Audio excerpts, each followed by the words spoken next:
Bienvenidos a la edición del lunes 16 de mayo de su noticiero TC al Día, programa producido por el Tribunal Constitucional.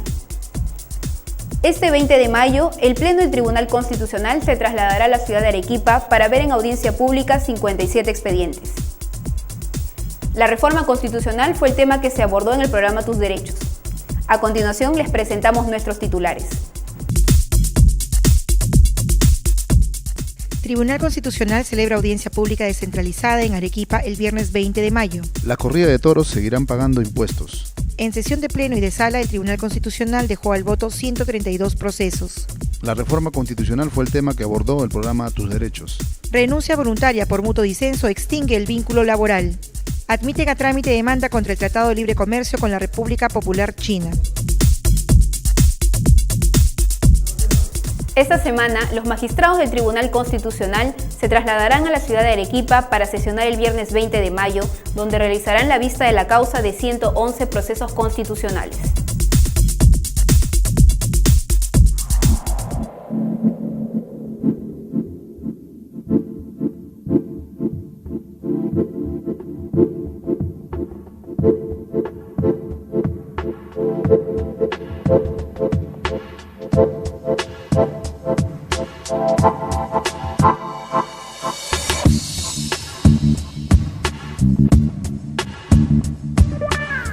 Audiencia pública del Pleno Jurisdiccional del Tribunal Constitucional, Arequipa, 11 de marzo del año 2011. Señores abogados, señores ciudadanos, tengan muy buenos días. Asiento, por favor. Se abre la sesión. Señor relator, sírvase a dar cuenta de las causas. Señor presidente, señores magistrados, muy buenos días. En las causas programadas para la fecha se ha solicitado informe oral en las siguientes causas. Causa número 1, expediente número 19, año 2010, proceso de inconstitucionalidad interpuesto. La tradicional corrida de toros es un espectáculo cultural, pero igual seguirá pagando impuestos. Así lo precisó el Tribunal Constitucional. Fue al declarar infundada en todos sus extremos la demanda de inconstitucionalidad interpuesta por el Colegio de Abogados de Lima Norte contra el artículo 2 de la Ley 29.16.8 que promueve el desarrollo de los espectáculos públicos no deportivos, así como contra el artículo 1 de la Ley 29.546. El colegiado considera que la ley impugnada no contraviene el principio de derecho de la igualdad al gravar a las corridas de toros y no los espectáculos públicos deportivos. En el caso del artículo 1 de la ley que modifica el texto único ordenando del IGB, no contraviene la Constitución. El tribunal precisa que no se puede alegar la afectación a derecho constitucional alguno por la sola oferta de los espectáculos taurinos mientras no se exija la asistencia a ellos. Desde esa perspectiva, el tribunal considera que la exclusión hecha por la ley impugnada de los espectáculos taurinos como parte de los espectáculos públicos culturales exonerados del IGB no es inconstitucional.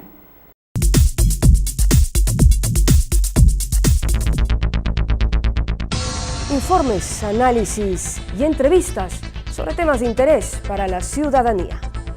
Un programa creado para defender tus derechos.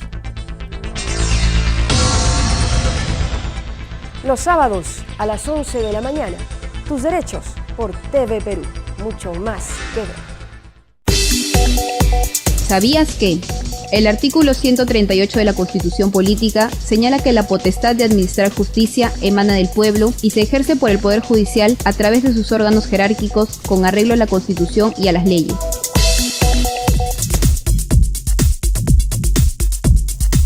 Esta semana, el Tribunal Constitucional realizó audiencias públicas de pleno y 2 de salas, dejando al voto 132 acciones entre amparos, habeas corpus y otros procesos. La Sala 1 sesionó el lunes 10 de mayo y dejó al voto 56 causas, mientras que el Pleno del Tribunal lo hizo el miércoles y dejó al voto 19, para finalmente la Sala 2 sesionar el viernes y dejando al voto 57 causas. Les recordamos que las audiencias públicas podrán ser vistas en vivo ingresando a nuestra página web www.tc.gov.pe.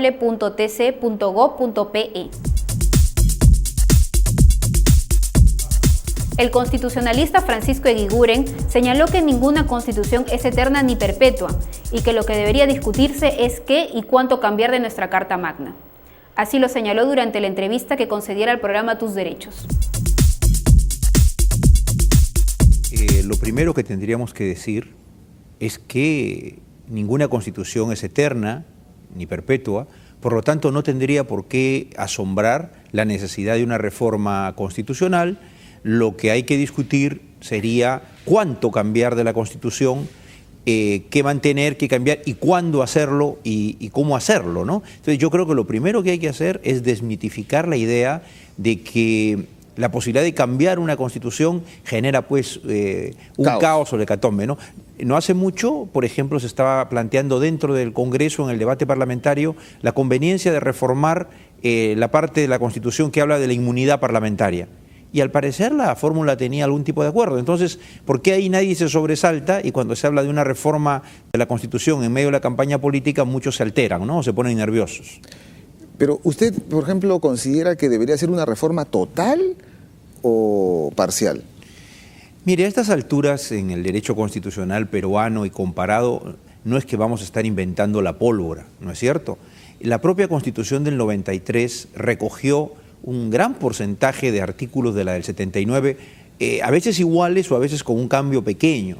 Por lo tanto, una nueva Constitución, aunque fuera nueva del todo, si se quiere, seguramente mucho de lo que hoy está en la Constitución lo mantendría o le haría algunos ajustes de redacción, una adecuación a los nuevos tiempos. Entonces, tampoco, como digo, una Constitución, si se reforma todo, va a inventar todo de nuevo. Lo que pasa es que yo creo que, siendo las constituciones el producto de un pacto social, de un acuerdo político que debe reflejar un grado de respaldo de una mayoría sustantiva de la población, no solo para ahora, sino un plan para varias décadas, pienso que la realidad política existente en el país en el año 93 y la que existe hoy en el 2011 son muy distintas, tanto en la composición política de las fuerzas presentes como también en los tiempos que vivía el país. Podemos mirar el presente y el futuro con ojos muy distintos y podemos apostar a fortalecer la democracia, mientras que la Constitución del 93 fue impulsada tras un golpe de Estado por un gobierno de orientación autoritaria para quedarse. Por lo tanto, yo creo que no se puede hacer simplemente ajustes cosméticos a la Carta del 93, sino que se requiere un nuevo pacto político democrático en el país. Por su parte, el doctor Raúl Ferrero Costa planteó una reforma parcial de la Constitución, haciendo cambios sustanciales en lo referente al voto obligatorio, la bicameralidad y el fortalecimiento del sistema económico. Bueno, creo que una Constitución es un organismo vivo, ¿no? Requiere, por lo tanto, ser revisada permanentemente. Los países donde hay mayor tradición democrática y constituciones más sólidas, lo que ocurre usualmente es que se reforman puntualmente, se reforman parcialmente en el transcurso de los años. Es el caso de Estados Unidos, el caso de Francia, que es quizá la madre de todas las constituciones, el caso de Inglaterra, donde va a haber próximamente una modificación de la forma de votación para elegir a sus representantes, que tiene una fórmula muy anticuada. Y creemos que para el Perú lo más aconsejable sería eso mismo, o sea, una reforma parcial, puntual, porque a estas alturas, estando nosotros en pleno proceso electoral, pensar de que el país, una vez que tengamos elecciones generales el 5 de la segunda vuelta, el día 5 de junio, vamos a tener un panorama tranquilo y calmado, es muy optimista. O sea, la situación va a ser difícil, ya hemos visto cuál es la composición de las fuerzas en el Parlamento, por lo tanto, pensar en una asamblea constituyente para hacer una nueva constitución, más es lo que nos crearía inestabilidad política probablemente, más que el buen propósito de hacer una mejor constitución. Los países, más bien los países que llamamos nosotros el tercer mundo, tienen un poco esas ansias de producir constituciones cada vez que pueden, nuevas constituciones, porque la Constitución pues lo puede todo, se llama una asamblea constituyente y puede reformar absolutamente toda la Constitución. Nosotros hemos tenido más de 13. Entonces, ya con 13, incluyendo el estatuto provisorio, es mucho. Por lo tanto, mucho mejor creo sería reformarla parcialmente. A manera de actualización, tal vez. Si hay temas, yo creo que vale la pena modificar, que pueden ser muy importantes, muy sustanciales. Pero lo malo de llamar a una asamblea constituyente nueva es que la asamblea constituyente, como su nombre lo indica, constituyente, tiene todos los poderes. puedes rehacer por completo la Constitución y cambiar la organización política del país. Y eso generaría un estado de inestabilidad tremendo. Inclusive en teoría, como pasó en Ecuador hace poco, esa Asamblea Constituyente podría ser constituyente y a la vez constituirse en Congreso y disolver a este Congreso, porque la Constituyente puede todo. ¿Qué panorama? Entonces el panorama es un poco arriesgado, diría yo, a estas alturas, en que tenemos un país desafortunadamente muy dividido en razón de la polarización que se ha dado en este proceso electoral. La renuncia voluntaria luego de firmar el convenio por mutuo disenso entre el trabajador y el empleador extingue el vínculo laboral. Fue en la sentencia recaída en el expediente 344-2011-PA al declarar improcedente la demanda de amparo planteada por Rey Cruz Taco contra la empresa Extrata Tintaya Sociedad Anónima. El colegiado estableció en este caso que no se observa que la renuncia a la empresa emplazada fuera producto de coacción o intimidación. El demandante solicitó que se deje sin efecto el despido del que fue objeto y se le reponga en el cargo que venía desempeñando como técnico de identificación y comunicación de emergencias. Alegó que ingresó a laborar a Extrata Tintaya Sociedad Anónima el 1 de enero del 2004 y que el 10 de febrero del 2009 se le comunicó su inclusión en el procedimiento de cese colectivo por motivos económicos. La empresa detalla que la relación laboral que mantuvo con el demandante se extinguió el 31 de mayo del 2009 a causa de la renuncia voluntaria y la celebración del convenio de terminación del contrato de trabajo por mutuo disenso, suscrito por ambas partes. El Tribunal Constitucional admitió a trámite la demanda contra el Tratado de Libre Comercio entre el gobierno peruano y la República Popular China, interpuesta por 34 congresistas. Luego de la admisión, el tribunal dispuso correr traslado de la demanda al Congreso de la República del Perú y al Poder Ejecutivo para su absolución, conforme a lo dispuesto en el Código Procesal Constitucional. El objeto de la demanda consiste en que se declare la inconstitucionalidad del Tratado de Libre Comercio entre el Gobierno de la República del Perú y el Gobierno de la República Popular China, suscrito en la ciudad de Beijing el 28 de abril del 2009.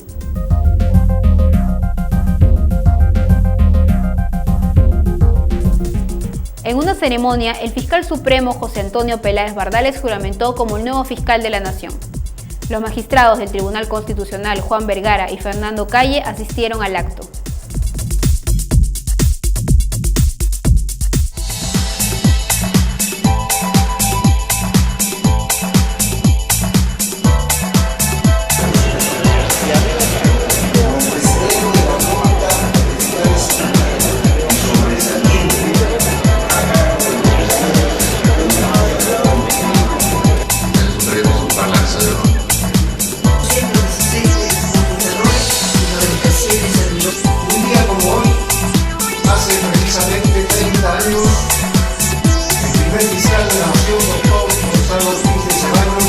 Felicitar a mi querido amigo, el doctor José Antonio Peláez, que tiene una enorme responsabilidad por delante, pero estoy seguro que con su saber y su categoría podrá cumplir a cabalidad ese encargo que todos hemos aplaudido.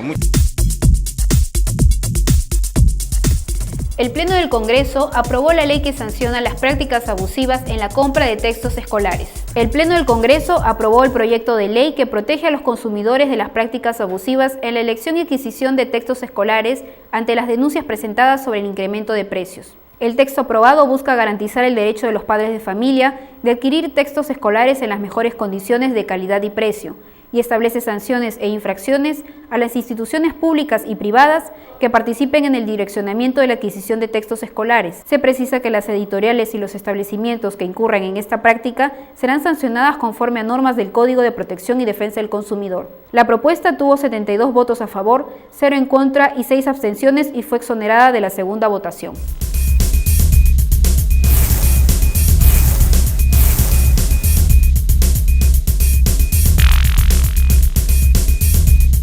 El constitucionalista Ernesto Blume Fortini comentó su libro Los procesos constitucionales. Veamos. Bueno, se trata de un trabajo relacionado con uno de los procesos constitucionales más importantes que existe en el Perú y que inauguró la Constitución de 1979 y la actual Constitución de 1993 ha mantenido vigente. Y este proceso regula el trámite que hay que seguir cuando se solicita al Tribunal Constitucional que se declare la inconstitucionalidad de alguna norma con rango de ley, como son las propias leyes del Congreso, los decretos legislativos, etcétera.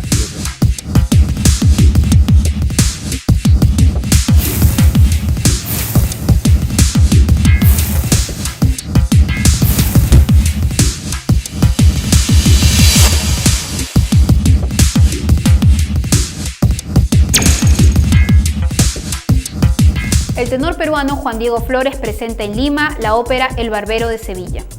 El mayor exponente de la lírica peruana y mundial, Juan Diego Flores, deslumbrará al público con la puesta en escena de una de las óperas más bellas y reconocidas, El Barbero de Sevilla, que presentará en el Teatro Municipal y que será después proyectada en una función gratuita en la Plaza de Armas de Lima y otras del país. El viernes 13 de mayo se realizará el avant-premier de la obra, con la que se reinaugura el Teatro Municipal en el marco del Festival Internacional de Ópera Alejandro Granda 2011.